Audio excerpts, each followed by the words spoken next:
આપ જોઈ રહ્યા છો વિચાર ક્રાંતિ ન્યૂઝ। હું વિનોદ ભટ્ટ। ગાયત્રી તીર્થ અંબાજી ખાતે જ્ઞાન સાધના શિબિર સંપન્ન।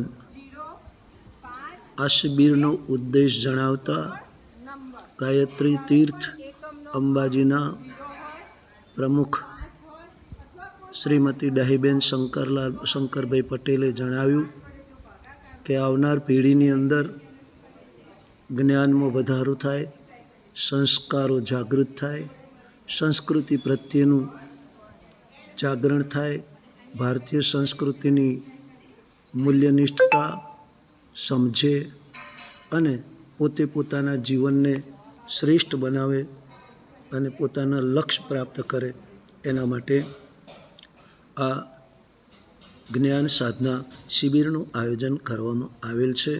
આવો આપણે જાણીએ આ જ્ઞાન સાધના શિબિર વિશે।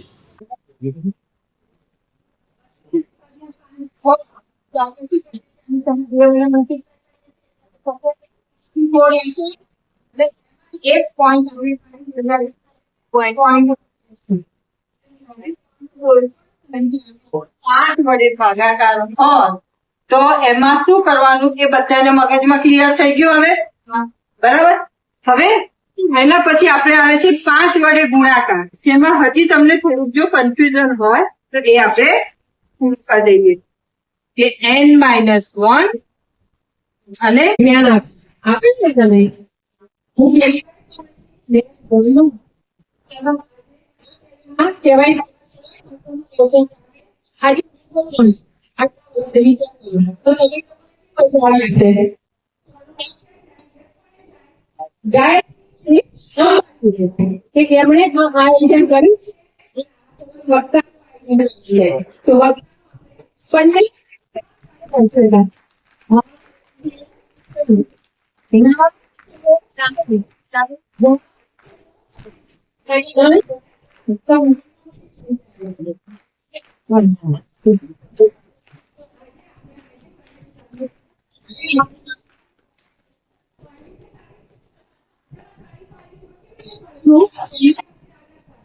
આગળ જમણી બાજુ, પછી ઉપર, પછી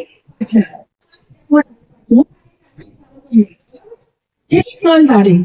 ચલો 3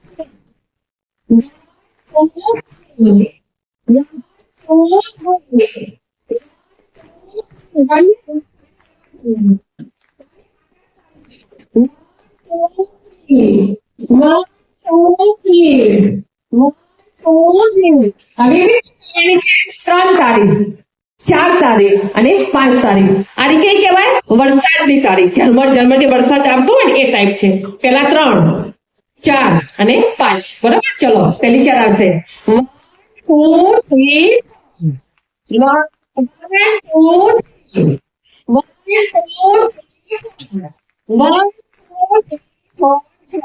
આ તમે પાડી એવી વરસાદ આવે, હું નહીં બોલી હવે તમે કાઢજો 3 4 5 છે।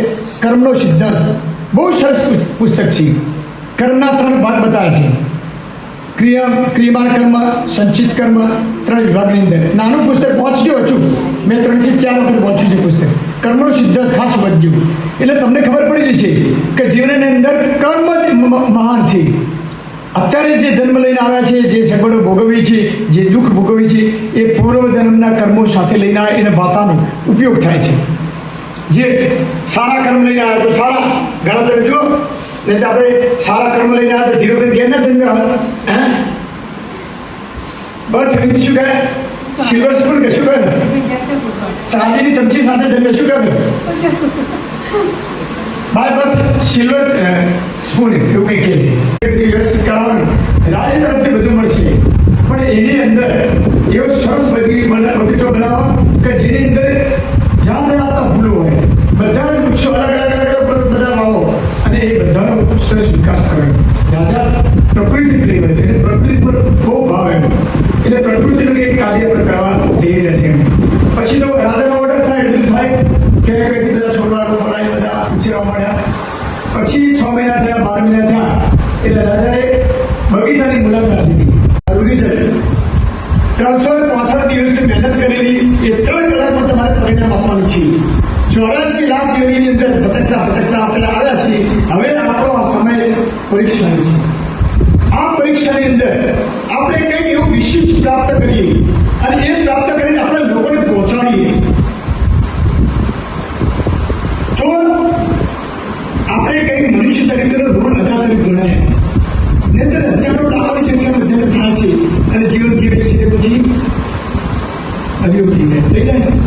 કેટલાય માણસો મળતાની જેમ જીવે અને મનુષ્ય તરીકે જન્મ જેમ શ્રેષ્ઠ જીવન સારું કંઈક વિચારો. ખરાબ વિચારવા માટે આખી ગેમ છે. શહેરમાં ગુંડાગીરી કરવા વાળા આખી ગેમ છે. એની પાસે સંખ્યા ઘણી છે પણ એનું આપણે ચિંતા નહીં કરીએ. સજ્જનો પેદા કરવા છે. સારી વ્યક્તિ શ્રેષ્ઠ વ્યક્તિ તૈયાર કરવા છે અને શ્રેષ્ઠ વ્યક્તિમાં આપણો નંબર હોવો જોઈએ. શ્રેષ્ઠ વ્યક્તિની યાદીમાં આપણું નામ હોવું જોઈએ. આપણે શ્રેષ્ઠ છીએ, આપણે શ્રેષ્ઠ બનીએ. એના માટે ગુરુદેવ 3200 પુસ્તકો લખી દીધા છે. લેખકો જીવનમાં 1, 2, 5 પુસ્તકો લખે. આ તો કેટલી મહાસત્તા હોય. 3200 પુસ્તકો